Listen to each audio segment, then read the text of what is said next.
दोस्तों इंडिया में मैं कहूँ सबसे जो टफ काम है वो है घर की कंस्ट्रक्शन करना, हाउस कंस्ट्रक्शन करना।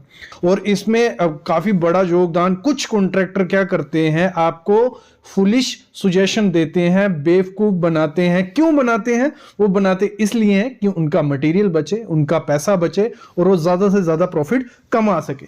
तो आपको उनके बहकावे में नहीं आना है। तो आज ऐसी कुछ 15 चीज़ें मैं आपको बताऊंगा जो कॉन्ट्रैक्टर आपको फुलिश बनाने के लिए यूज़ करते हैं। तो जो सबसे पहला सुजेशन मैं दूंगा वो है, चीज़ होती है जब फुटिंग या एक्सकवेशन या प्लिंथ बीम हो रहा है, वहां जो फिलिंग की जाती है सैंड, वो आपको मुरम प्रोवाइड करनी है। आपको कभी भी पत्थर वाली मिट्टी वो नहीं करना, क्योंकि सेटलमेंट, वो सबसे ज्यादा जो सेटलमेंट होती है वो होती है जो आप डायरेक्ट वो मिट्टी डाल देते हो, ना उसमें रोलर फेरते हो, ना कॉम्पैक्शन करवाते हो, ना फ्लडिंग करते हो, तो वो बाद में बैठती है। अगर बाद में वो 50 कोई 2 इंच भी बैठी ना, आपके घर में नीचे से ऊपर तक क्रैक आ जाएगा, तो वो चीज अच्छी नहीं है। तो आपको प्रॉपर जो मुरम फिलिंग करवानी है, प्रॉपर कंपैक्शन और उसमें फ्लडिंग करवानी है। फुटिंग की डेप्थ कम कर देते हैं। आपको सजेशन देंगे कि आप 2 स्टोरी का घर बना रहे हो, इतनी फुटिंग 6 फुट फुटिंग क्या करनी है? हमने 10 घर बनाए पीछे, हमने तो सिर्फ 4 फुट फुटिंग दी और कुछ भी नहीं हुआ। भाई हर कंडीशन अलग है। जो आर्किटेक्ट ने अपनी सॉइल देखी होगी, उसने पूरा डिजाइन किया होगा आपके घर का, तो उसने 6 फुट का है तो 6 फुट प्रोवाइड करो।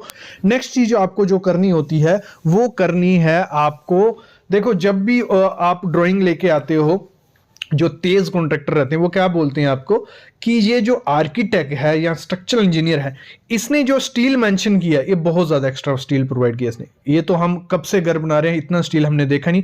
सिविल इंजीनियर क्या होते हैं? बेवकूफ होते हैं। ये सब चीजें वो बोलेगा, उनको कुछ आइडिया नहीं है। आर्किटेक्ट को कुछ आइडिया नहीं है कि कितना सरिया देना होता है। इतने ज्यादा कॉलम दे दिए भाई। ये पूरी प्रॉपर प्लानिंग के साथ चीजें होती है।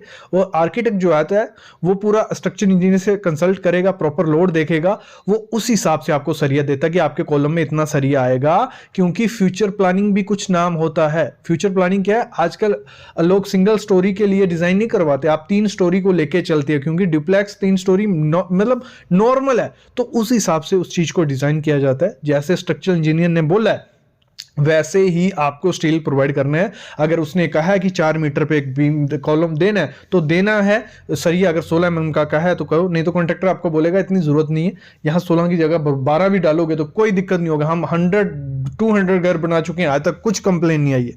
कंप्लेन आज नहीं आएगी, वो 10 से 15 साल बाद कंप्लेन आएगी, जब वहां क्रैक आने लग पड़ेंगे या सेटलमेंट होने लग पड़ेगी, तब आती है। कोई 1-2 साल में नहीं आता, क्योंकि इतनी स्ट्रेंथ होती है। और सबसे ज्यादा कंप्लेन तब आएगी जब अर्थक्वेक आएगा, और अर्थक्वेक के टाइम वो दिखेगा भी नहीं आपको कि कॉन्ट्रैक्टर है कहां। तो ये चीज आपको ध्यान देनी है। ये ऐसा कभी उसको नहीं करने देना है, क्योंकि लाइफ हमें करके चाहिए 50 से 60 साल मिनिमम, ठीक है? तो उसके लिए आपको पूरा प्रॉपर प्लानिंग आपको आर्किटेक्ट से लेनी है, कॉन्ट्रैक्टर के थ्रू नहीं जाना है। काफी लोग मैं देख रहा हूं कॉन्ट्रैक्टर पे देखते हैं कि उसने पुराना घर इतना अच्छा बनाया है। तो मेरा जो पुराना घर है उसका भी यही हाल है। जो पुराना कॉन्ट्रैक्टर था, कॉन्ट्रैक्टर से राय ले ली और घर की ऐसी हालत है कि मैं बता नहीं सकता हूं। नेक्स्ट जो आपको देना है वो स्लैब को रिलेटेड है कि जो कॉन्ट्रैक्टर क्या बोलते हैं, जो थिकनेस स्लैब की है वो आप 4 रखिए या 5 इंच रखिए, कोई दिक्कत नहीं है। देखो भाई 4-5 इंच कभी भी स्लैब की थिकनेस मत रखना। थोड़े दिन बाद क्या होगा, वो थोड़ी मतलब आपका क्रैक्स आने लग पड़ेंगे, लीकेज के चांसेस बढ़ जाते हैं।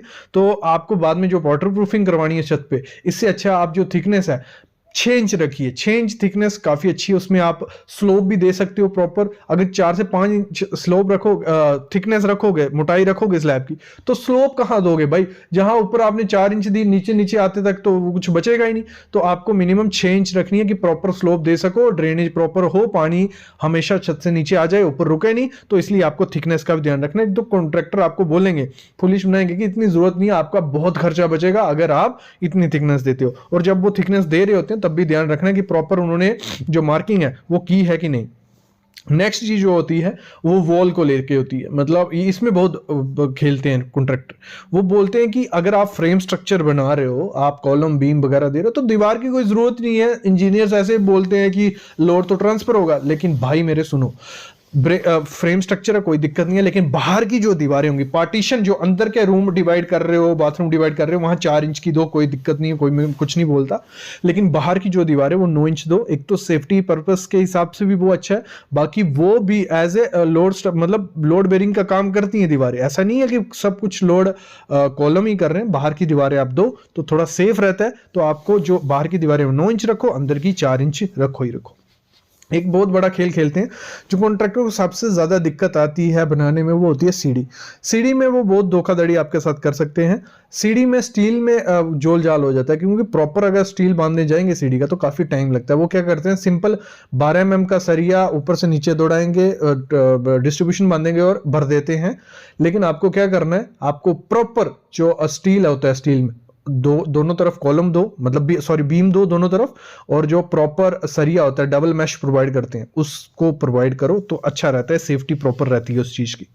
नेक्स्ट जो चीज देनी है, कौन सा सीमेंट घर के लिए अच्छा है, स्लैब के लिए अच्छा है।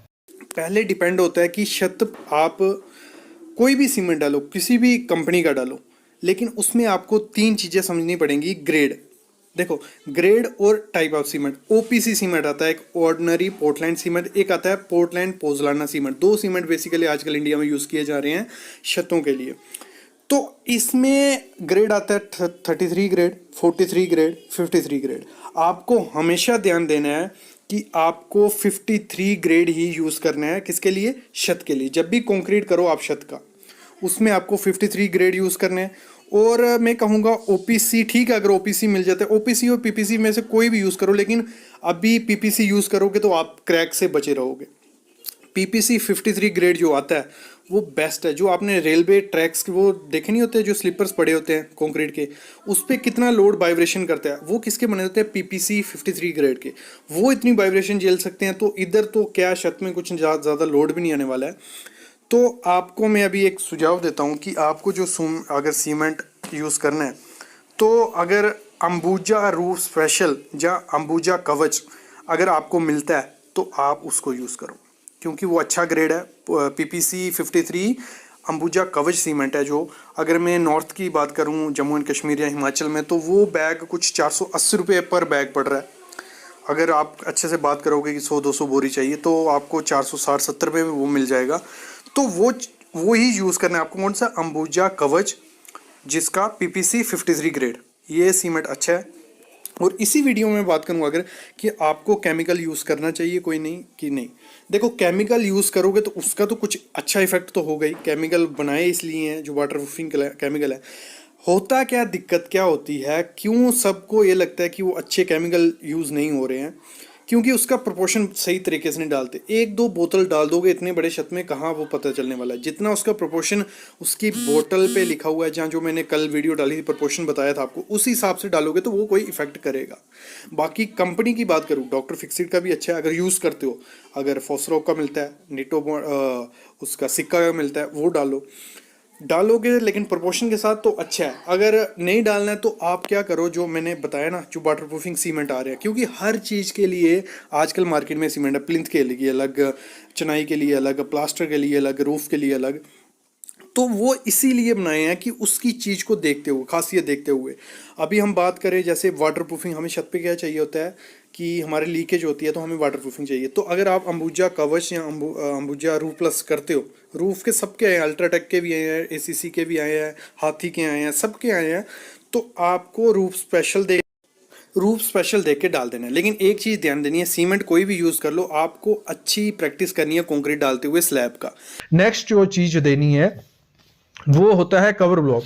मैंने देखा कि कवर ब्लॉक कोई भी कॉन्ट्रैक्टर महत्व नहीं रखता है। कवर ब्लॉक की जगह पत्थर, ईंट, लकड़ी, ये सब चीज़ें डाली जाती हैं और इनकी स्ट्रेंथ मैच होती नहीं। आप भले M25 कंक्रीट यूज़ कर लो, 30 कंक्रीट, बीच में वॉइड्स तो रह ही जाएगा ना, क्योंकि थोड़े देर टाइम बाद वो डिट्रॉयड हो जाएगी चीज़ और वो गैप बन जाएगा और वो सेटलमेंट हो जाती है। तो आपको प्रॉपर उसको बोलना है, या तो CPVC का कवर यूज़ कर या तो कंक्रीट के कर, लेकिन वो जो ग्रेड ISO सर्टिफाइड हो। तो इससे क्या होता है, आपका प्रॉपर कंक्रीट चारों तरफ कॉलम के सरिये के रहता है, उससे जो सरिया आपका खराब नहीं होता है। और इससे देखो, अगर ईंट वगैरह यूज करोगे, वो अभी नहीं दिखेगा। जैसे मैंने कहा 15-20 साल बाद दिखने लग पड़ता है सब कुछ।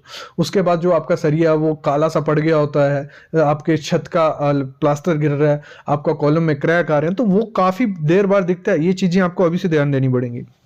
और मैंने काफ़ी चीज़ें देखी हैं, कॉन्ट्रैक्टर मतलब लेबर बचाने के लिए, ईंट बचाने के लिए एक्स्ट्रा वेंटिलेशन दे देते हैं, मतलब ज़्यादा बहुत खिड़कियां प्रोवाइड कर देते हैं। ये ध्यान नहीं आता है, ये लगता है कि ठीक है यार खिड़कियां इतनी प्रोवाइड कर रहा है, अच्छी बात है, लेकिन इसमें खर्चा इंक्रीज हो जाता है आपके जो, फिर आपको उसके लिए खिड़कियों का खर्चा बढ़ेगा। तो वो लेबर बचाने के लिए एक्स्ट्रा खिड़कियां वेंटिलेशन दे देता है, वो भी आपको ध्यान देना है। और बहुत बड़ा स्कैम करते हैं यहाँ पे, वो होता है एक्स्ट्रा बालकनी और एक्स्ट्रा गैलरी देख के। होता क्या है, आपने रेट किया होता है स्लैब और गैलरी का कि पर स्क्वायर फीट हम 1200 स्क्वायर फीट 1300 स्क्वायर फीट देने वाले हैं, तो वो गैलरी प्रोवाइड करते हैं 2-2 3-3 4-4 फुट की, और उसी को नापते हैं, और उससे क्या उनका खर्चा बच गया। लेकिन आपके कुछ काम की नहीं आने वाली वो गैलरी। उस गैलरी में आप जाओगे भी नहीं, ना वहां कुर्सी लगती है ना किसी, मतलब गैलरी में कहाँ टाइम है यार, आजकल सब बिजी लोग हैं। तो गैलरी उतनी दो जितनी जरूरत है, और जो छत की गैलरी है उसको ध्यान देना कि 3 बहुत है, 3 फीट से ज्यादा दे रहा है तो कुछ काम की नहीं है, वो अपना खर्चा बना रहा है। और एक और आजकल स्कैम चल रहा है, जो फॉल सीलिंग तो हर लोग करवा रहे हैं, पीवीसी की है या पीओपी की फॉल सीलिंग है, तो उसमें क्या करते हैं कि छत का प्लास्टर नहीं करते हैं वो लोग। तो भाई छत का प्लास्टर जरूर करवाओ, भले आप फॉल सीलिंग करवा रहे हो, लेकिन 6 mm का थिकनेस रखो, कुछ ज्यादा थिकनेस रखो नहीं, क्योंकि छत के प्लास्टर में काफी टाइम लगता है। तो कॉन्ट्रैक्टर बोलता है अगर आप फॉल सीलिंग करवा रही हो तो आपको क्या जरूरत है प्लास्टर करवाने की। नहीं, आपको जरूरत है, क्योंकि एक जो हमारा कंक्रीट है उसको एक एक्स्ट्रा लेयर देती है, और जो अगर बाई चांस कोई डैम्पनेस, थोड़ी बहुत डैम्पनेस भी आती है छत से, तो वो उसको थोड़ा तो कवर करेगी। तो मेरे ख्याल में आपको प्लास्टर करवाना है, नहीं तो डायरेक्ट कॉन्ट्रैक्ट में पीओपी आएगी छत के, तो वो गिरने के चांसेस बढ़ जाते हैं और फेलियर के चांसेस बढ़ जाते हैं। तो जो स्पेसिंग का एक और जोल करते हैं, जो स्ट्रक्चर यहाँ आर्किटेक्ट इंजीनियर हमें स्पेसिंग कही होती है कि आपको 150 mm स्पेसिंग रखनी है यहाँ से यहाँ तक, यहाँ पे आपको 200 mm स्पेसिंग रखनी है, यहाँ 150। तो कॉन्ट्रैक्टर बोलता है भाई इतनी स्पेसिंग, इतनी कम स्पेसिंग कोई जरूरत नहीं है, हमने काफी घर बनाए, कुछ नहीं होगा। तो वो स्पेसिंग दे देता है 200-300 mm या 250, जहाँ 150 का है वहां 200 कर देगा। उसका टाइम बचता है, सरिया बचता है। लेकिन आपको कहना है कि कॉलम में उसने कहा है अगर 1 मीटर तक आपको 100 mm की स्पेसिंग देनी है तो देनी है, यहाँ 150 देनी है तो देनी है। ये चीजें आपको चेक करनी है, और सरिया जरूर चेक करना, ग्रेड, ब्रांड, ये सब चीजें, ये बहुत इंपॉर्टेंट चीज होती है। दूसरी चीज होती है हाइट। घर की हाइट 10 फुट की जगह वो 9 फुट कर देंगे, तो वो दिक्कत आएगी। जब फॉल सीलिंग कराओगे काफी नीचे आती है, तो आपको जो प्रॉपर उसको बोलना है 10 से 11 फुट हाइट रख। वो बोलेंगे नहीं कोई जरूरत नहीं है इतनी, 11 फुट हाइट क्या करोगे आप, क्योंकि आपकी ईंट बचेगी अगर 11 फुट नहीं करते हो। तो वो अपना टाइम बचा रहा है, अपनी ईंट बचा रहा है। तो ये चीजें भी आपको ध्यान रखनी है। जब घर की कंस्ट्रक्शन कर रहे होते हैं हम लोग, तो सबसे बड़ी कंफ्यूजन क्या होती है, वो होती है कि ब्रिक वर्क करके कॉलम करें या कॉलम करके ब्रिक वर्क करें। तो उसके लिए सबसे पहले समझते हैं, जब हम ब्रिक वर्क और कॉलम करते हैं, मतलब हमने ब्रिक वर्क जुड़ाई कर गई, फिर हमने कॉलम करते गए साथ में, ठीक है, तो उसमें होता क्या, आपकी बॉन्डिंग काफी ज्यादा अच्छी बनती है। मतलब आपका ब्रिक वर्क और कॉलम में क्रैक कभी नहीं आएगा, ये चीज है। और कॉन्ट्रैक्टर भी मोस्टली यही करते हैं, क्योंकि उनकी शटरिंग बचती है दो तरीके से, और थोड़ा मेरे को लगता है उनको दिमाग में है कि ये जल्दी काम होता है, लेकिन वो ऐसा नहीं है, स्लो काम है। तो अगर आप ब्रिक वर्क और कॉलम करते हो, बॉन्डिंग रहेगी, क्रैक तो नहीं आएंगे। लेकिन 8 उसके नुकसान है। कितने? 8। एक फायदा है, 8 नुकसान है। और ये जो कन्फाइंड मैसनरी बोला जाता है, ये तरीका होता है। अगर आपको ब्रिक वर्क और कॉलम करने, कन्फाइंड मैसनरी करनी है, तो काफी चीजें प्रिकॉशंस लेके चलना पड़ता है, फिर होती है। तो अब इसको मैं समझता हूं, जो 8 नुकसान है क्या। जब आप ब्रिक वर्क करते हो और साथ में कॉलम करते हो, सबसे पहली चीज, जो कॉलम का काम क्या है, वो प्रॉपर अलाइंड हो, सीधा हो एकदम। उसमें देखो आधे इंच का भी या 5 mm का भी अलाइनमेंट आगे पीछे नहीं होना चाहिए। अगर कोई अच्छा क्लाइंट होगा, जो बड़ी बड़ी एमएनसी कंपनीज हैं, उनमें अगर 5 से 10 mm का अलाइनमेंट इधर उधर हो, उस कॉलम को तोड़ना पड़ता है, ये रूल है। लेकिन यहां पे जब हम करते हैं ब्रिक वर्क और मैसनरी कॉलम, तो होता क्या है, हमारा कॉलम कब कहीं जगह से अगर 300 का कॉलम नीचे से पकड़ के चल रहे हैं उसको, कई जगह से वो हो जाएगा 300, कई जगह पे 350, कई जगह पे 250। मतलब उसकी प्रॉपर अलाइनमेंट कभी नहीं होती है, गारंटी है अगर ये तरीका अपनाते हो। और अगर उसकी प्रॉपर अलाइनमेंट है ही नहीं, तो वो लोड किस तरीके से अपना ट्रांसफर कर पाएगा, और फेलियर के चांसेस बढ़ेंगे ही बढ़ेंगे। तो अलाइनमेंट नहीं होती है, ये पहला उसका नुकसान है। दूसरा नुकसान क्या है, जब हम ये तरीका अपनाते हैं, तो होता क्या है, हमारी जो ब्रिक है उसका वाटर अब्जॉर्प्शन बहुत ज्यादा है, 15 से से 20% वो पानी सोखती है।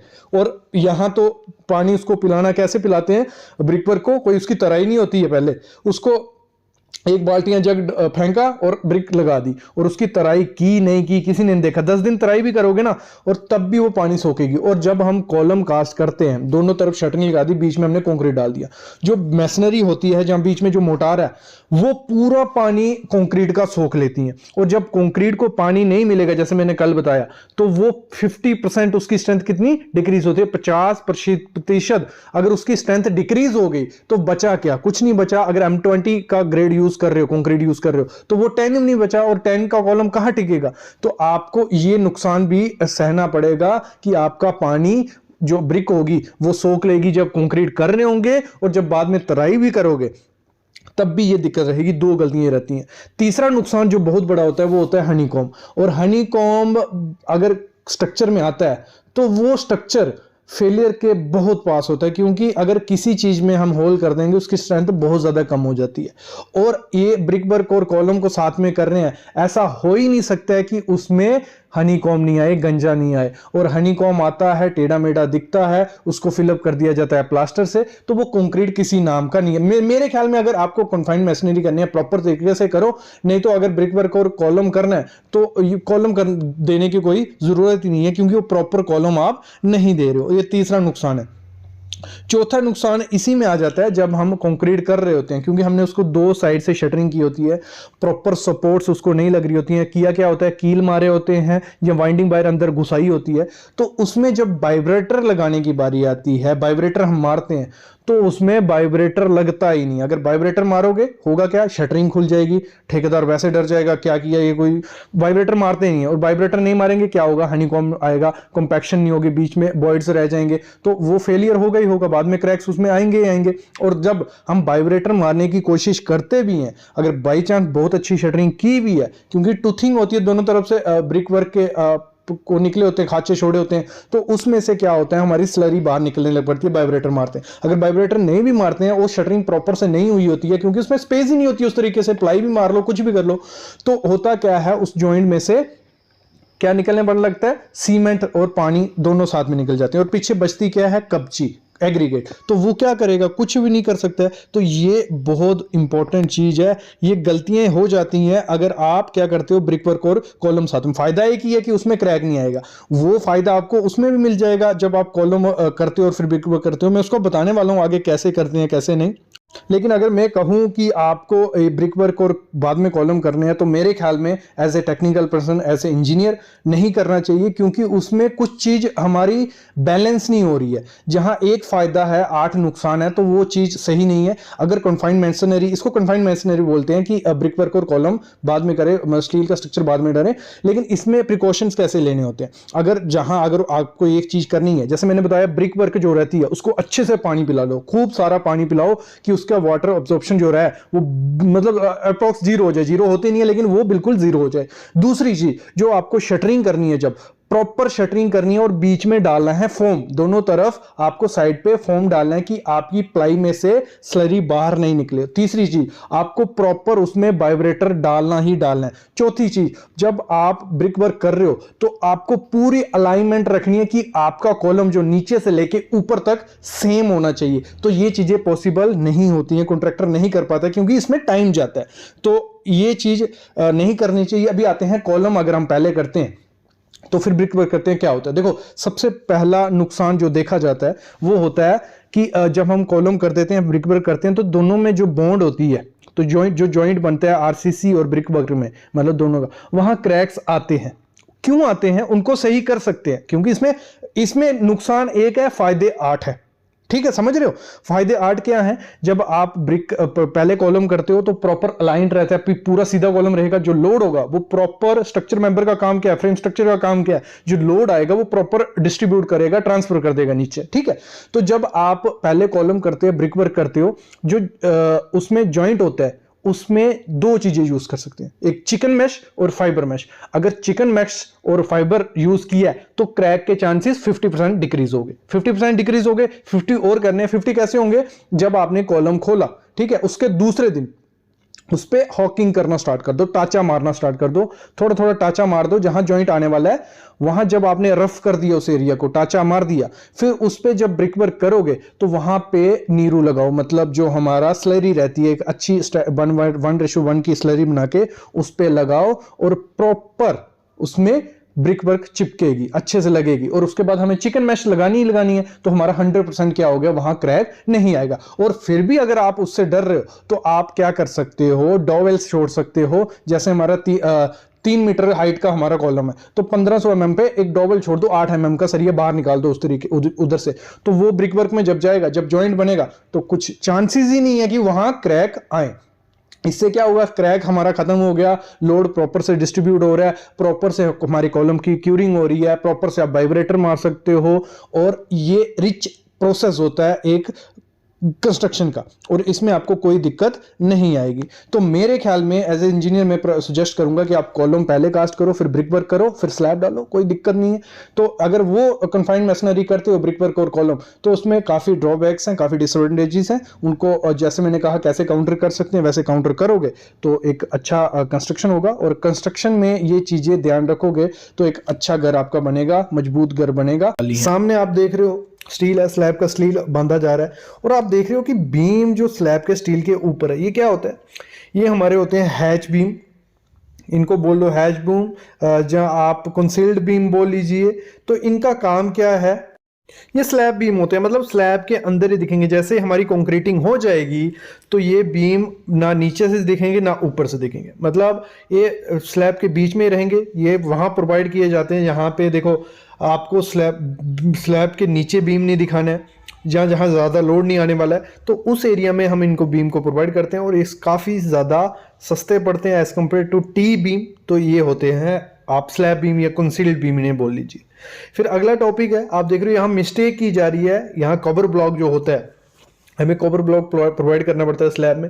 आपको 20 से 25 mm का कवर ब्लॉक प्रोवाइड करना है कि आपका जो मैश या स्टील है उसके नीचे में भी कंक्रीट आ जाए और ऊपर में भी, और वो डिटोराइड नहीं हो सरिया। लेकिन यहाँ गलती क्या की जा रही है, कवर बीम की जगह पत्थर प्रोवाइड किए जा रहे हैं, तो वो खराब चीज़ है। आपको ये चीज़ कभी नहीं करनी है, आपको कवर ब्लॉक प्रोवाइड करना है, पीवीसी का हो गया या कंक्रीट का हो गया, ये चीज़ें ध्यान रखनी है। अगली टॉपिक क्या है, वो होती है हाकिंग। हाकिंग क्या होती है, हाकिंग की जाती है, ये हॉकिंग नहीं है, मतलब एक खड्डे डाले जाते हैं। हाकिंग प्रोसेस सेम होता है, जो हमारा कंक्रीट का सरफेस होता है उस पे हम निशान डालते हैं, खड्डे डालते हैं, इस तरीके से टाचा करते हैं कि हमारा जो प्लास्टर उस पे आने वाला है तो वो एक अच्छा बॉन्ड बना देगा। क्योंकि कंक्रीट का सरफेस क्या होता है, एकदम स्मूथ होता है, तो उस पर जब हम प्लास्टर करेंगे तो वो थोड़ी टाइम बाद निकल जाएगा जहाँ उसमें क्रैक आ जाते हैं। तो इसलिए हम क्या करते हैं, हाकिंग प्रोवाइड करते हैं, मतलब उस पर एक स्क्वायर मीटर में अप्रॉक्स 30 से 40 निशान उसको कर देते हैं। नेक्स्ट ये क्या है, ये क्यों मैं आपको दिखा रहा हूँ, शटरिंग की जा रही है, प्लैंक से की जा रही है, फट्टे भी हम जिसे बोलते हैं उनसे की जा रही है। तो इसका क्या, इसमें सीखने वाली क्या चीज़ है, इसमें यह है कि जब ये शटरिंग की जाती है तो इसमें जो हमारी स्लरी होती है उसकी लीकेज की काफ़ी ज़्यादा प्रॉब्लम देखने को आती है। मतलब हमारा सीमेंट जो होता है पानी के साथ मिलके नीचे चला जाता है और ऊपर रह जाती है सिर्फ एग्रीगेट और सैंड, तो इस की स्ट्रेंथ काफ़ी ज़्यादा कम हो जाती है। तो आपको हमेशा जो शटरिंग करनी है वो आपकी MS प्लेट से होनी चाहिए या प्लाई से होनी चाहिए। थोड़ी कॉस्टली पड़ती है लेकिन आपका जो स्ट्रेंथ होगा स्लैब का वो बहुत ज़्यादा होगा एज़ कम्पेयर टू ऐसी शटरिंग से।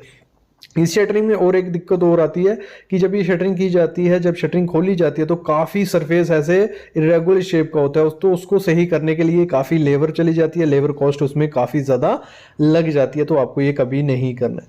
अगली चीज़ आप देखो, इसको आप गलती बोल सकते हो, मिस्टेक बोल सकते हो, कॉलम की डी शटरिंग हुई है, ये टाइम से पहले खोला गया तो आप देख रहे हो कितना क्रैक्स इसमें आ गए हैं। 2-3 चीज़ें हो सकती हैं इस क्रैक के कारण। ये मतलब एक तो जहाँ तो शटरिंग जल्दी खोली गई है, दूसरा एक प्रॉपर वाटर रेशो, मतलब कंक्रीट का मिक्स जो था वो प्रॉपर रेशो से नहीं बनाया गया होगा, तो जैसे उसको खोला उसमें बॉन्ड नहीं होगा, सीमेंट की कमी भी हो सकती है। तो काफ़ी रीज़न होते हैं ऐसे कॉलम के, और ये कॉलम का कोई मतलब नहीं है। अगर ये कॉलम आप प्रोवाइड करते हो, जब इस पर लोड आएगा सबसे पहले घर में यही हिस्सा, यही कॉलम फेल होगा, तो ऐसी चीज़ आपको कभी प्रोवाइड नहीं करनी है। देखो पूरा क्रैक से बन चुका है। तो एज ए सिविल इंजीनियर ये आपको चीज़ें ध्यान रखनी है जब भी आपको कॉलम प्रोवाइड करना है। नेक्स्ट चीज जो होता है, कॉलम की और बीम की या स्लैब की जो लैपिंग होती है वो उसमें ध्यान नहीं देते, कहीं भी लैप दे देंगे, मतलब बीम में कहीं भी लैप दे रहे हैं, कॉलम में कहीं भी लैप दे रहे हैं, तो आपको प्रॉपर लैपिंग प्रोवाइड करनी है भाई। लैपिंग से बहुत काम पड़ता है, मतलब स्टील प्रोवाइड करने का कोई फायदा नहीं अगर आपने लैपिंग जो जोड़ आता है, देखो एक सरिया कितना ही होगा, वो सरिया बचाने के देखिए कहीं भी लैपिंग दे देंगे, तो ये बहुत बड़ी मिस्टेक होती है। और लैपिंग का जरूर देख लेना रूल कि बीम को आपको ऊपर में कहाँ, नीचे में लैपिंग कहाँ देनी है, कॉलम को लैप कहाँ करना है। दो सरियों को जोड़ते हैं ना, क्योंकि हमारा 12 मीटर का सरिया है जहाँ जो कट पीस होगा, तो उसको बचाने के लिए वो लैप कर देंगे, लेकिन आपको प्रॉपर जगह पे लैपिंग देनी है, ये चीज भी होती है। देखो, और एक जो एक्स्ट्रा जो टिप्स मैं आपको दूं, कॉन्ट्रैक्टर को कभी भी अपना बजट मत बताओ। आपको आपने बोल दिया मेरे पास 20 लाख ही है तो मेरे को 20 लाख में ही ऐसा घर तैयार करके दे दो।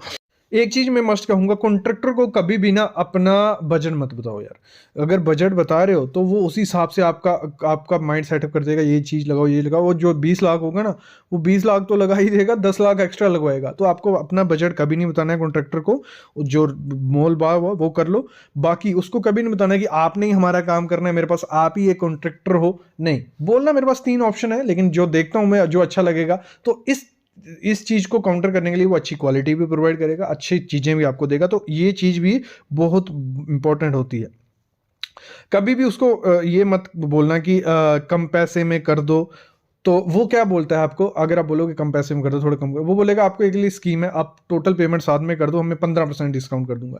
जब ये चीज़ बोलोगे तो वो आपका काम बीच में रोक के जा भी सकता है। दूसरा, आपका क्वालिटी भी खराब कर सकता है, क्योंकि आपने पूरा मटेरियल एक साथ दे दिया उसको। और पेमेंट उतनी ही दो जितना वो काम करता है, उससे कम ही पेमेंट दो, ज़्यादा पेमेंट कभी नहीं देना। और एग्रीमेंट जरूर करो, आपको फुलिश बना देगा। एग्रीमेंट की क्या जरूरत है, मैंने काफी घर बनाए, तो एग्रीमेंट करके रखो। ये मटेरियल लगाओगे, ये चीजें करोगे, इस पे वीडियो है वो जरूर देखना, बहुत अच्छा एग्रीमेंट उसमें मेंशन है, कैसे कैसे आपको पेमेंट करनी है, कैसे एग्रीमेंट देने।